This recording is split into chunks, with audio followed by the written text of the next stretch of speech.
উত্তর কোরিয়া হ্যাকিংয়ের দিক থেকে অনেক অনেক এগিয়ে আছে।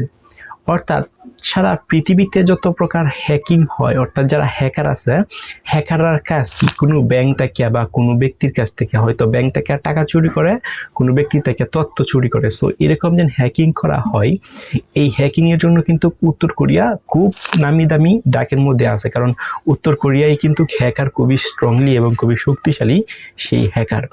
এখন এই যে আপনারা জানেন যে যুক্তরাষ্ট্র এবং ইরানের যে যুদ্ধটা এখন চলতেছে, সেটার মধ্যে কিন্তু উত্তর কোরিয়া কিন্তু ইরানের পক্ষে আছে। সো উত্তর কোরিয়ার কিন্তু ওদের পারমাণবিক অস্ত্র আছে, অর্থাৎ ব্যালিস্টিক মিসাইল আছে। আর এই যে ব্যালিস্টিক মিসাইল তৈরি করতে কিন্তু হিউজ অফ অ্যামাউন্টের টাকার দরকার হয়। এবং এই যে টাকাগুলা যেন আছে, এই টাকাগুলা উত্তর কোরিয়া কোথায় পায়? সো আমরা যদি একটু চিন্তা করে দেখি, সারা কান্ট্রি যতগুলো দেশ আছে, পারমাণবিক অস্ত্র যারা বানায় তারা কিন্তু খুবই স্ট্রংলি এবং শক্তিশালী দেশ। লাইক আপনি ইরান বলতে পারেন, যুক্তরাষ্ট্র বলতে পারেন, ইসরায়েল বলতে পারেন, চীন বলতে পারেন, আবার পাকিস্তান বলতে পারেন। এরা কিন্তু খুবই স্ট্রংলি এবং শক্তিশালী দেশ এবং রিচ কান্ট্রি। এই দেশের তুলনায় কিন্তু উত্তর কোরিয়া এত পরিমাণ রিচ না, তারপরেও কিন্তু তাদের ব্যালিস্টিক মিসাইল আছে, তাদের পারমাণবিক বোমা আছে। সো এই যে তারা পারমাণবিক বোমা আছে, তারা এত টাকা কোথায় পায়? অত টাকা ইনকাম সোর্সটা কি? এই যে ইনকাম সোর্স, তারা যেন পারমাণবিক অস্ত্র আছে, তাদেরকে যেন পারমাণবিক অস্ত্র বানাইতে যেন এত টাকা খরচ হচ্ছে, সেটা যুক্তরাষ্ট্র দাবি করতেছে। তাদের যেন একটা হ্যাকিং সিস্টেম আছে, যা হ্যাকার আছে, এই হ্যাকার যুক্তরাষ্ট্র থেকে নাকি টাকা হ্যাকিং করে তারা যেন অবকাঠামো আছে, অর্থাৎ পারমাণবিক বোমা আছে, এটা বানানোর জন্য তারা ইউজ করতেছে। এটা কিন্তু যুক্তরাষ্ট্রের দাবি।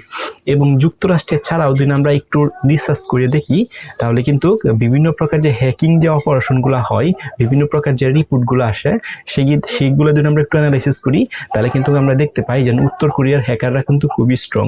অর্থাৎ একটা বছরের মধ্যে বা 1 ইয়ারের মধ্যে যত প্রকার হ্যাকিং সিস্টেম হয় বা হ্যাক হয়, সেটা হতে পারে তথ্য, সেটা হতে পারে টাকা পয়সা কোনো ব্যাংকের, সেগুলো তো ম্যাক্সিমাম অফ টাইম কিন্তু উত্তর কোরিয়ার হ্যাকাররা ইনভলভ থাকে এগুলোর মধ্যে।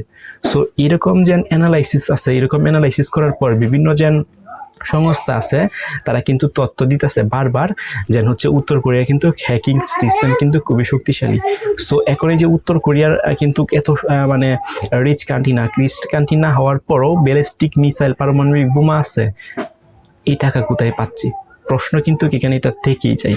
সো যুক্তরাষ্ট্রের কিন্তু দাবি, তারা হ্যাকিংয়ের মাধ্যমে যে টাকাগুলা পায় বা হ্যাকাররা পায় বা ওই দেশের সরকার পায়, এই টাকাগুলা কিন্তু তাদের পারমাণবিক অস্ত্র বা পারমাণবিক বোমা ব্যবহার করার জন্য বা বানানোর জন্য কিন্তু ইউজ করা হয়।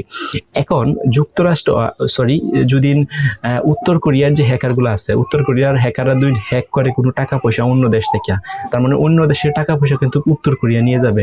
তার মানে উত্তর কোরিয়ায় টাকা পয়সা আসে, তাহলে কিন্তু এটা কিন্তু উত্তর কোরিয়ার গভর্নমেন্টের কাছে কিন্তু আলটিমেটলি চলে যায়। সো গভর্নমেন্টের কোনো দেশ থেকে, একটা দেশ থেকে অন্য দেশের টাকা অন্য দেশে আসে, তাহলে কিন্তু এটা যেই আনুক না কেন, সেটা কিন্তু ওই দেশের জন্য একটা লাভ হবে। মনে করেন সৌদি আরব থেকে বাংলাদেশে টাকা আসছে, টাকা ধরেন আপনি আনছেন, সৌদি আরব থেকে বাংলাদেশে আপনি টাকা আনছেন, আপনার লাভ হয়েছে, কিন্তু এখানে সরকারের লাভ হয়েছে। কারণ আলটিমেটলি টাকাটা কিন্তু সৌদি আরব থেকে বাংলাদেশে আসতেছে, যেমনটা রেমিটেন্সের মাধ্যমে।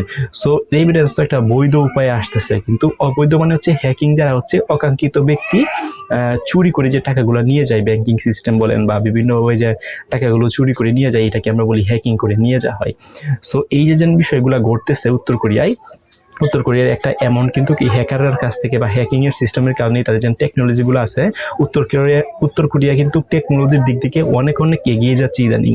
কিন্তু সবাই ভাবে যে উত্তর কোরিয়া তো এত রিচ কান্ট্রি না, তাহলে এই টেকনোলজির মধ্যে কিভাবে এত এগিয়ে যাচ্ছে? সো এই যে জরিপগুলো উঠে এসেছে, সেখান থেকে আমরা দেখতে পাই যে তাদের এরকম কিছু অ্যামাউন্ট হ্যাকিংয়ের যে টাকা পয়সাগুলো পায়, সেগুলো দিয়ে তাদের টেকনোলজিকে সামনের দিকে এগিয়ে নেওয়ার জন্য তারা ইউজ করে। সো এটা কি ঠিক করতেছে না ঠিক করতেছে না? আপনাদের মূল্যবান মতামত কমেন্ট করে জানান।